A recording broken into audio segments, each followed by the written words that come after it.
नमस्कार, मैं संजय शंकर गुप्ता हमारा अखबार न्यूज चैनल में आपका स्वागत करता हूं। आज हम बात करेंगे इंडिया गठबंधन के बारे में।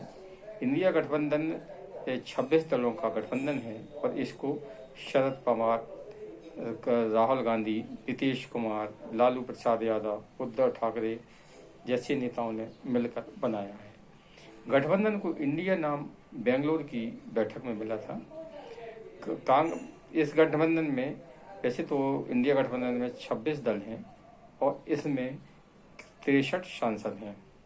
इंडिया गठबंधन में बहुत से ऐसी दल हैं जिनका जमीनी आधार जीरो है और उनकी संसद में भी कोई सदस्य नहीं है। सिर्फ ये दल इंडिया गठबंधन में ऐसा लगता है कि शायद 100 पीस हो।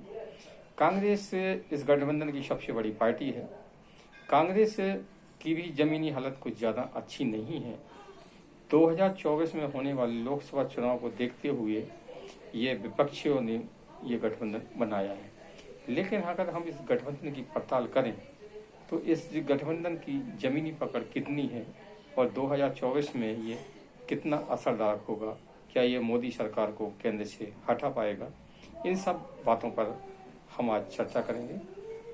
इंडिया गठबंधन में वैसे तो 26 दल हैं, 63 सांसद हैं, लेकिन मैं जैसे पहले भी बता चुका हूं कि इनका कोई जमीनी आधार नहीं है।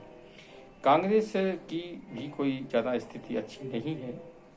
कांग्रेस के नेता राहुल गांधी की छवि एक नवसिखिया नेता की कहें या मतलब ये मान के चलें कि आम जनता उनको गंभीरता से लेती नहीं है।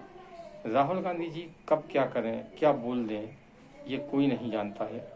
कई बार राहुल गांधी ने ऐसे विवादास्पद बयान भी दिए हैं जिन पर उन्हें मानहानि का केस की भी सामना करना पड़ा। एक केस में उनकी संसद सदस्यता भी चली गई थी। हालांकि सुप्रीम कोर्ट से स्टे मिलने के बाद उनकी सदस्यता बहाल हो गई। इंडिया गठबंधन ने हाल में हुई बैठक में निर्णय लिया है कि वो राष्ट्रवादी पत्रकारों का विरोध करेगी, यानी उनके कार्यक्रमों में नहीं जाएगी। ये पता नहीं कि कांग्रेस को और इसके साथियों को क्या हो गया है। अगर आप मीडिया का बहिष्कार करेंगे, अगर आप कुछ राष्ट्रवादी पत्रकारों को बहिष्कार करेंगे, उनके कार्यक्रम में नहीं जाएंगे, तो आप अपनी बात जनता तक कैसे पहुंचाएंगे? ये बात किसी की समझ में नहीं आ रही है।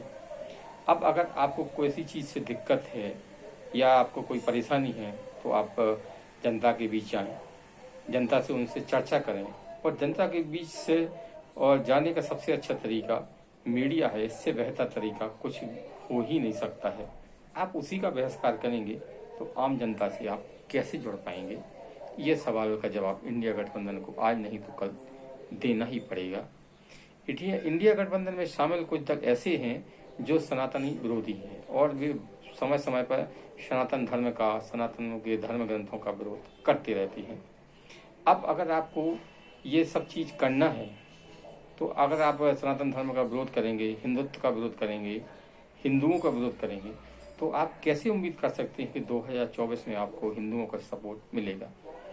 तमिलनाडु के मुख्यमंत्री के बेटे ने जिस तरह से सनातन धर्म पर विवादास्पद बयान दिया और इस बयान के बाद में सनातनी और खासतौर से हिंदू का एक बड़ा समुदाय नाराज है और इसकी नाराजगी कांग्रेस और उसके सहयोगी दलों को महंगी पड़ सकती है। कांग्रेस के किसी भी बड़े नेता ने ये सनातन धर्म पर दिए गए स्टालिन के बेटे का विरोध नहीं किया और तो और कांग्रेस के एक बड़े नेता के बेटे ने उसमें हाँ जरूर मिलाई। उधर बिहार के शिक्षा मंत्री भी बार बार हिंदू धर्म ग्रंथों पर प्रहार करते रहते हैं, उनके बारे में विवादास्पद बयान दे सकते रहते हैं, खासतौर से रामचरितमानस के बारे में। अब आप ये सभी लोग जानते हैं कि हिंदुओं के लिए रामायण, रामचरितमानस की क्या कीमत है और क्या महत्व है। आप कैसे भी कह सकते हैं कि आप रामचरितमानस में गलत है या ये है या वो है। अगर रामचरितमानस का ही आप विरोध करेंगे तो इसका सीधा सीधा संदेश ये जाएगा कि आप हिंदू और उनकी परंपरा, हिंदू धर्म ग्रंथों का विरोध कर रहे हैं। ऐसे में 2024 में आपको इसके परिणाम निश्चित भोगने पड़ेंगे। कांग्रेस की इंडिया गठबंधन की सबसे बड़ी कमजोरी ये है कि कांग्रेस के इस गठबंधन में सभी नेता प्रधानमंत्री बनना चाहते हैं। अभी तक गठबंधन किसी एक नाम पर सहमत नहीं हो सका है। आप लोकसभा चुनाव में जाएंगे और तो क्या कहेंगे कि मेरा नेता कौन है? शरद पवार की इच्छा प्रधानमंत्री बनने की है, तो बिहार के मुख्यमंत्री नीतीश कुमार भी पीएम बनना चाहते हैं, राहुल गांधी भी पीएम बनना चाहते हैं, केजरीवाल की इच्छा भी पीएम बनने की है। ऐसे में अगर एक अनार 100 बीमार वाली कहावत है और सभी को अगर पीएम बनना है तो फिर इस बात पर एक नाम पर सहमति होगी, इस बात की संभावना भी कम दिखती है। उधर गठबंधन में सीटों की बंटवारा को लेकर भी बहुत ही विरोधाभास है। केजरीवाल जी कहते हैं कि हमारा गठबंधन सिर्फ लोकसभा चुनाव के लिए है, विधानसभा चुनाव के लिए नहीं है। विधानसभा चुनाव में भी छत्तीसगढ़, राजस्थान में कांग्रेस के विरुद्ध लड़ेंगे।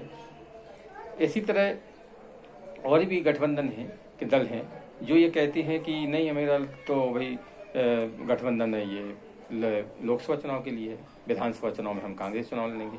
तो क्या आप जनता को मतलब मूर्ख समझते हैं? क्या जनता को कुछ पता नहीं है कि आप विधानसभा चुनाव में कांग्रेस का विरोध करेंगे और लोकसभा चुनाव में साथ आ जाएंगे? ऐसे में तो बात नहीं बनेगी। इंडिया गठबंधन के ये जो विरोधाभास है ना, ये विरोधाभास 2024 में कांग्रेस को और उसके सहयोगी दलों को ले डूबेंगे। अगर इंडिया गठबंधन को एनडीए यानी मोदी सरकार को अगर टक्कर देना है तो उसको सबसे पहले अपना नेता चुनना पड़ेगा। उसके बाद में जो एक दल हैं उन पर सीटों का जो आपका बंटवारा है, सीटों के बंटवारे पर सहमति बनाना पड़ेगी। इसके अलावा आपको जो आपके ये जिसमें कई दल ऐसे हैं जो सनातन का विरोध करते हैं, एक धर्म विश्वास को टारगेट करते हैं, ये क्या आपको लगता है कि सिर्फ आप अल्पसंख्यक और दलितों के वोटों के आधार पर सरकार बना लेंगे? हिंदू को बहुसंख्यक साम्राज्य पर नाराज करके कोई भी समुदाय अब सरकार नहीं बना सकता है। जय श्री राम, नमस्कार।